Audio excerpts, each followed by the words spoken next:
রাম পিতাজি সব ঠিক আছে তোর কথা বাবা, একদম 100% কারেক্ট। কিন্তু বাবা একটা কথা বলি, বুঝেও কিছু বুঝি না, তাও একটা বলছি যে লক্ষণের বাবাকে তুই তো একাধারে, কিংবা কৃষ্ণজি, কিংবা শিবজি তো বটেই, শিবজি তো বটেই, সবার বাবার বাবা। হ্যাঁ যাও, তারা মা, যাও দুর্গা দেবী রয়েছে, যাও বাবা মা তো রয়েছে, রামজি হলো বাবা লক্ষণের। তা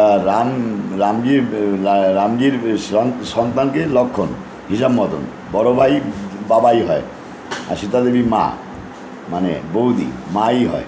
তাহলে একাধারে তোরা বাবা মা।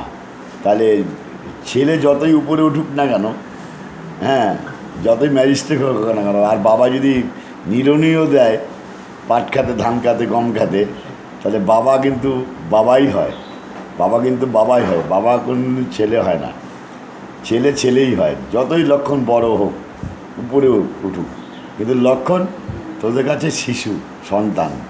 ঠিক আছে, ধন্যবাদ রামজি, বুঝেও বুঝি না, ভালো থাকিস।